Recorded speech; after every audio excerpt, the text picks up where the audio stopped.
Why do the things we desire most seem to slip through our fingers the moment we reach for them? What if the very act of chasing is the reason we never catch what we want? Could it be that by letting go, we actually draw life closer to us? In the vast ocean of human longing, there flows a current that touches nearly everyone. It doesn't matter who you are or where you're from. This current pulls us all in the same direction, chasing what we feel is missing. People chase love when they feel lonely, success when they feel insecure, attention when they feel unseen. They beg for what they believe they lack and grow deeply attached to what they fear might slip away. But have you ever paused to wonder, what if this entire cycle is an illusion? What if the endless pursuit is not a sign of strength, but a symptom of misunderstanding? As a Zen proverb wisely puts it, the tighter you grasp, the more sand slips through your fingers. This simple image carries a profound message. The more we cling, the more life resists us. When we try to force things into being, whether it's a relationship, a career, or validation, we often find they move further out of reach. Grasping creates suffering, not because desire is wrong, but because clinging to desire distorts the flow of life. You cannot force someone to love you. You cannot demand peace from chaos.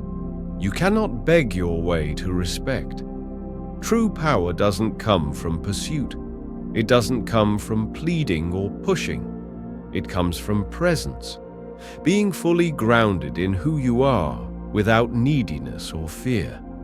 The moment you stop begging for attention, something changes. The moment you stop running after people who don't see your worth, the energy shifts. The moment you stop acting out of desperation and start embracing your own wholeness, you become magnetic. But that leads to a difficult question. If I don't chase, if I don't strive, if I stop trying to force things into my life, what remains? One thing: mastery of self. And this is where the real magic begins. When you master yourself, your emotions, your thoughts, your habits, you begin to radiate peace. And in that peaceful presence, the world begins to respond differently.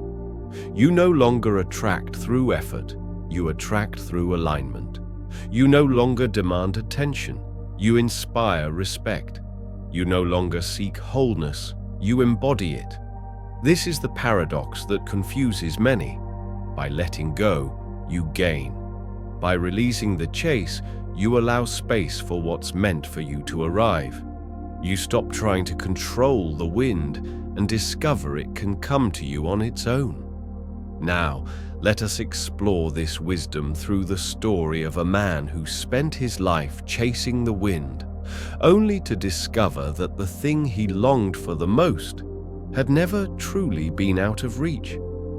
He no longer felt the need to prove himself to others. The craving for external approval, the urge to be noticed or praised, it simply faded. And then, as if by some strange magic, life began to shift. The very people who once overlooked him started to pay attention. The opportunities that had always slipped through his fingers now appeared effortlessly, as if they were coming to him instead of the other way around. Why? Because he was no longer chasing. Because when you stop needing, you become valuable. People can sense desperation. It clings to you like a heavy fog, and they instinctively back away. But when you radiate wholeness, when your presence feels full instead of empty, people are drawn in, curious, intrigued, magnetized. This is the subtle art of self-mastery. One quiet afternoon, the teacher asked the man to follow him to a still, silent lake. The surface was like glass, reflecting the sky above. "Stand here," the teacher said gently, "and throw a stone into the water." The man obeyed, and as the stone splashed in, ripples spread across the surface in widening circles. "What do you see?" the teacher asked. "Ripples," the man replied, expanding outward in every direction. The teacher nodded, smiling. "When you chase," he said, "you disturb the water. But when you are still, the lake reflects perfectly." And then he added softly, "The world works the same way. Become still, and it will reflect back what you truly are." Those words landed deep. The man realized that his past failures hadn't come from a lack of effort. No, it wasn't that he didn't try hard enough. It was that his energy has been misaligned. He had been acting out of fear, insecurity, and a desperate need for validation. But now, something had changed. By centering himself, by calming his mind and anchoring his spirit, he had become like that still lake, peaceful, clear, and magnetic. He no longer begged for love. And yet, love found him. He no longer chased success.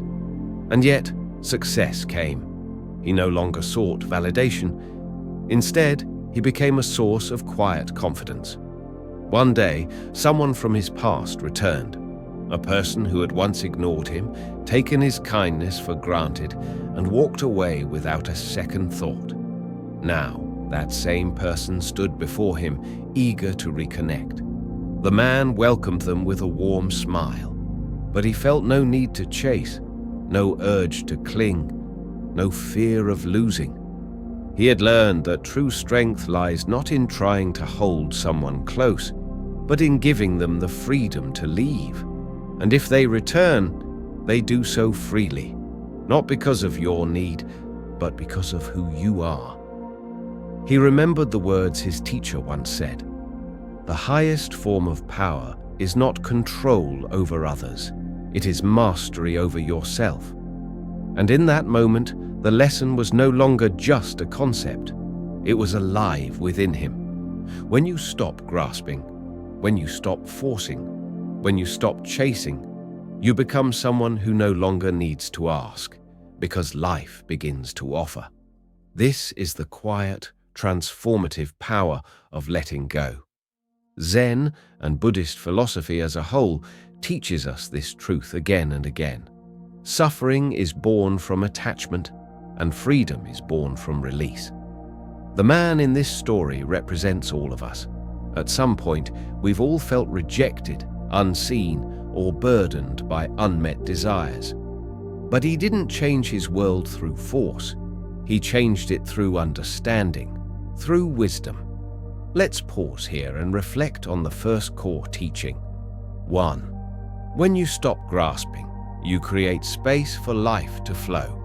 What happens when you stop trying to control everything?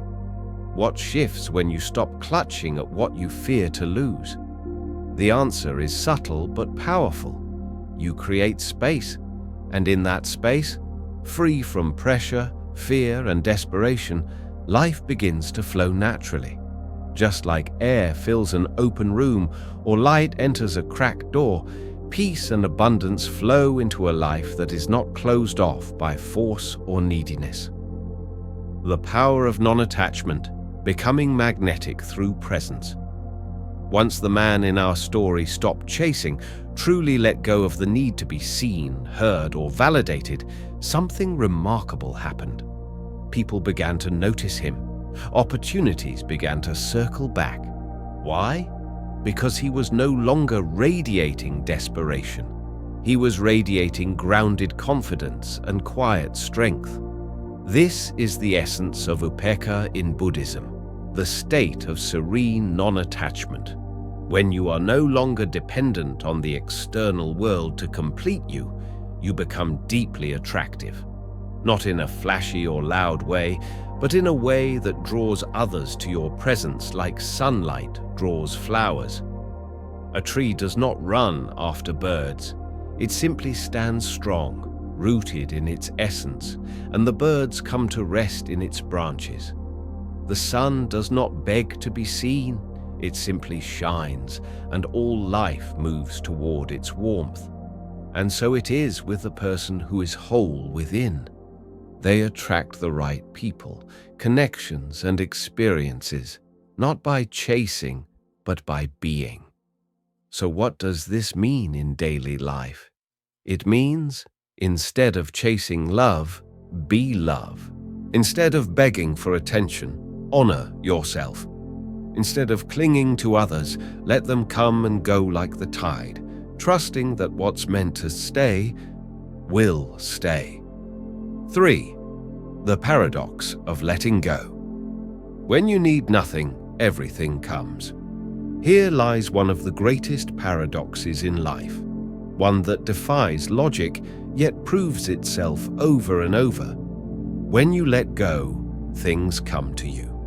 The person who no longer seeks approval gains respect. The entrepreneur who focuses on creating value, not chasing money, attracts wealth. The soul who releases toxic attachments finds true love and peace. Why is this? Because freedom creates attraction. Think of water. When you hold it gently in your hands, it stays. But when you squeeze it tightly, it escapes through your fingers. So it is with people, goals, and desires. Ask yourself honestly, am I holding too tightly? Am I pushing instead of allowing? Recognize the areas of life where you're grasping and notice how things shift the moment you release. That release doesn't mean indifference. It means trust. It means alignment. It means creating room for better things to enter. And in that space, you gain without needing. 4. Master yourself, the one thing that changes everything. At the heart of all this wisdom lies one timeless truth. Master yourself, and the world aligns. Instead of spending your energy trying to control others, direct that energy inward. Instead of trying to change your circumstances, change your state of being. Instead of chasing admiration, become someone admirable. In Buddhism, this state is known as Satori, awakening. It's the moment you realize that you were never broken, never lacking, that what you've been searching for has always lived within you. So ask yourself, what if I no longer needed external validation? How would my life feel if I prioritized peace over performance? What kind of person could I become if I chose completeness over craving? 5. Live. As if you've already won, just for a moment. Imagine that you already have everything you desire. The love, the success, the peace, the freedom. Now ask yourself, how would I walk? How would I speak? How would I carry myself in the world? You'd move with ease, with quiet confidence, with inner peace. This is the secret. Act as if you already have it, and the world begins to mirror your energy. Don't chase, don't beg, don't grasp. Simply be. Master yourself and watch with quiet wonder as life rearranges itself around your energy. Thank you for watching. If this message touched something in you, consider supporting our journey by subscribing to Buddhism Seeds. Just click the subscribe button and turn on the notification bell so you'll never miss new insights on the path to peace and wisdom. If this teaching resonated with you, feel free to leave a comment below and share what stood out most, or tell us what topic you'd love to explore next.